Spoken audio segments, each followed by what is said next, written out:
Oke, assalamualaikum warahmatullahi wabarakatuh. Selamat pagi buat semuanya.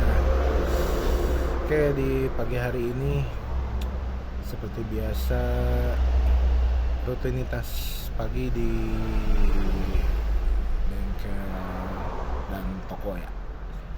Dan kebetulan hari ini bengkelnya lagi libur, tapi toko kita tetap buka ya.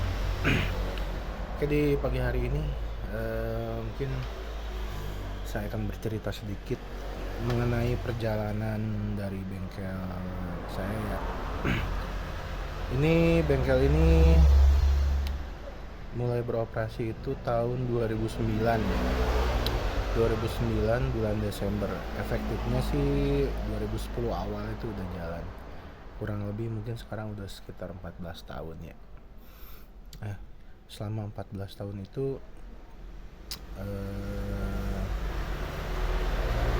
jatuh bangun, susah senang, pahit, udah ngalamin semua. Berawal dari modal nekat ya, ingin membuka usaha sendiri. Waktu tahun 2009 ini dengan bermodalkan awal itu dulu cuman di angka 10 juta modalnya. Dari 10 juta itu terus diputerin uangnya, dikembangin semua terus menerus sampai dengan saat ini ya, alhamdulillah lah gitu. Intinya sih teman-teman, kalau dalam membuka usaha bengkel itu harus tekun, rajin ya, ulet, dan tidak pantang menyerah. Sebenarnya bukan untuk bengkel aja sih ya, untuk semua usaha pun kita harus tetap konsisten, semangat, dan tidak putus asa intinya.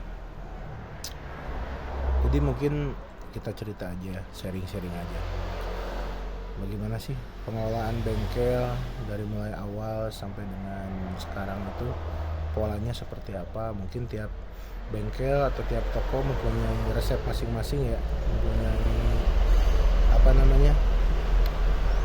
cara masing-masing untuk mengelola bengkel itu sendiri atau toko spare part itu sendiri. Nah, kalau saya sendiri dari dulu itu simpelnya gini. Setiap ada barang yang keluar itu kita harus catat. Baik itu misalkan mau manual silahkan, mau misalkan pakai sistem juga silahkan, bebas. Intinya barang masuk, barang keluar, uang masuk, uang keluar, itu harus jelas pencatatannya. Jadi jangan sampai tidak ada yang tercatat. Nah, itu bahaya teman-teman ya. Nah, kemudian yang pertama yang harus disiapkan apa? Tentunya kita harus punya tempat. Yang kedua harus punya modal. Yang ketiga harus punya niat. Atau dibalik dulu ya, pertama niat dulu, kedua ada modalnya, ketiga juga kita ada tempatnya. Nah, modalnya apa? Harus besar. Nah, sebenarnya dari modal 10 juta untuk awal itu kita udah bisa buka sebenarnya ya untuk jualan spare part.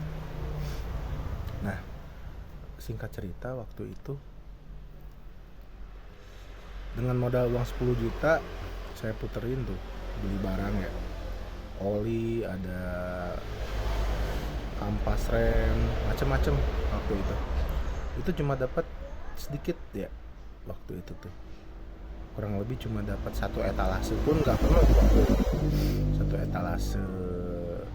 etalase nggak penuh waktu itu. 10 juta tahun 2009. Pertama itu dulu belanja ke Bandung. Nah, dari uang 10 juta itu terus saya puterin, terus ada yang bertanya barang, ada yang kosong, atau misalkan ada yang datang membeli ke tempat kita tapi barangnya kita belum ada, kita catat. Nah, di kemudian hari nanti kita belikan barang yang ditanyakan itu kalau memang sudah siap ya. Kemudian barang apa aja sih yang harus di stok untuk permulaan, untuk awal? Kalau untuk permulaan itu teman-teman kalau bisa ya jangan dulu nyetok barang-barang yang terjualnya lama. Kalau bisa barang-barang fast moving atau barang-barang cepat laku ya. Barang-barang apa saja sih yang cepat laku bang? Di antaranya satu, ada oli mesin. Kedua, ada lampu-lampu. Ketiga, ada bearing-bearing, kampas rem depan, belakang gitu. Busi. Nah, itu barang-barang yang istilahnya cepat laku ya. Nah, teman-teman kalau bisa jadi nyetok barang itu sesuai dengan yang dibutuhkan di daerah teman-teman. Barang-barang yang cepat laku dulu aja. Jangan dulu membeli atau menstok barang-barang yang terjualnya memang cukup lumayan lama. Nanti perputaran modalnya atau perputaran uangnya teman-teman nanti akan jadi lambat kalau seperti itu. Jadi kita belanja barang-barang yang memang fast moving dulu. Kita cerita-cerita aja ya untuk hari ini. Kemudian apa aja sih yang diperlukan? Tadi udah ya. Kita niat udah ada, tempat udah ada, modal udah ada. Kita belanja nih barang. Contoh, misalkan kita belanja barang ada 100 item nih misalkan, atau ada 50 item lah, untuk awal 50 item.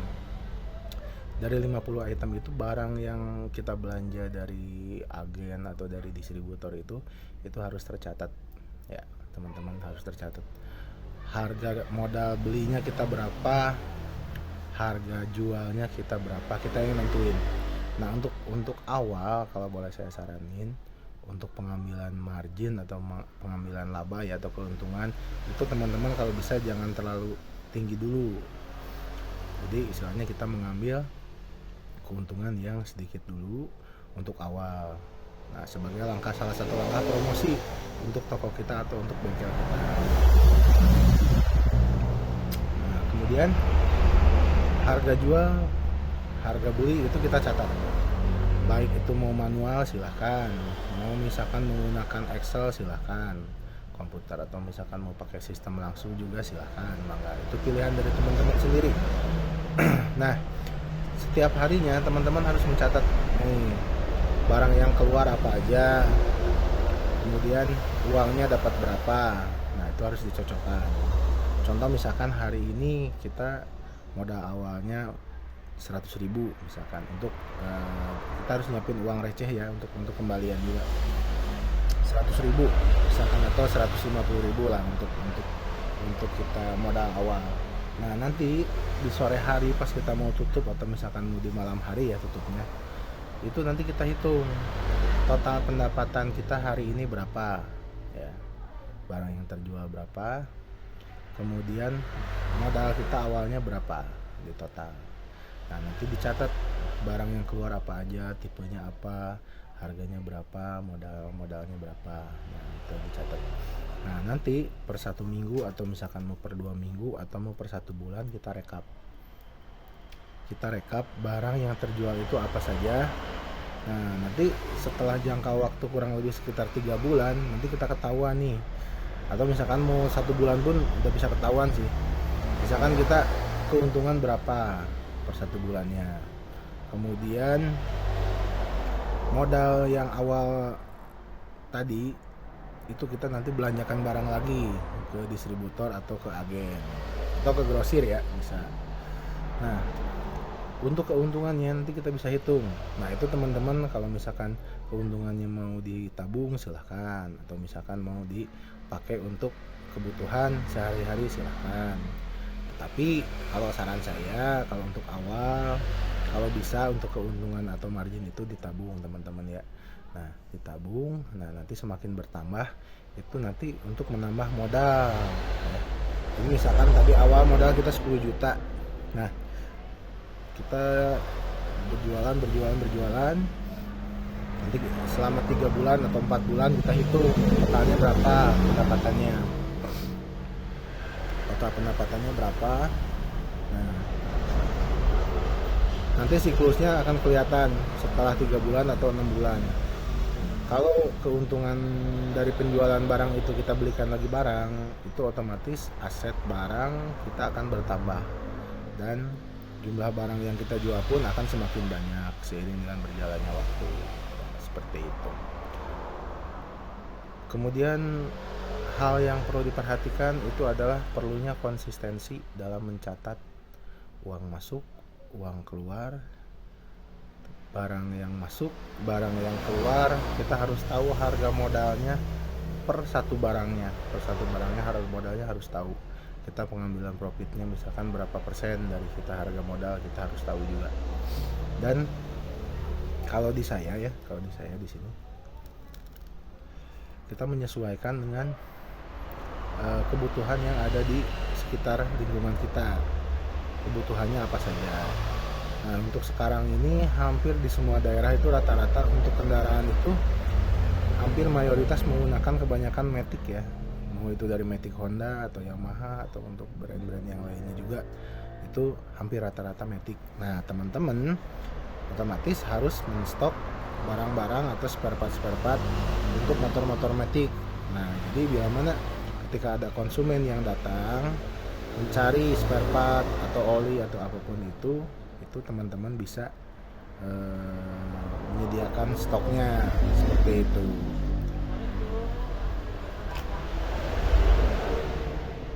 Seperti itu ya teman-teman. Nah, kemudian konsistensi dalam setiap hari teman-teman harus buka pagi, tutupnya misalkan mau sore silahkan, atau misalkan mau malam juga silahkan, seperti itu. Nah, barangkali untuk awal saya bisa cerita seperti itu ya untuk hari ini. Nah, teman-teman bagi yang mau berminat untuk membuka usaha bengkel, mungkin dari cerita yang tadi saya sampaikan mungkin bisa menjadi salah satu referensi lah ya, yang mungkin bisa teman-teman jalankan, terutama untuk yang awal ada rencana ingin membuka bengkel. Jadi yang pertama itu harus kita ada niat dulu ya, niat ingin membuka usaha sendiri. Yang kedua harus punya tempat ini kita mau sewa atau mau punya sendiri itu silahkan, tapi kalau lebih bagus kita punya tempat sendiri ya teman-teman. Kemudian yang ketiga kita harus punya modal itu untuk membeli barang spare part. Kemudian kita modal untuk aktivitas tetapnya, kita ada menyiapkan rak, etalase dan sebagainya. Itu sebagai modal awal untuk kita berjualan ya, seperti itu teman-teman. Nah, untuk video kali ini mungkin saya cukupkan sekian. Nanti di video berikutnya akan kita bahas lebih detail apa aja sih yang perlu disiapkan, gambarannya seperti apa, contohnya seperti apa. Nanti di video berikutnya, nanti insya Allah akan saya share kembali ya teman-teman. Kita belajar bareng di sini. Saya juga masih belajar dan tidak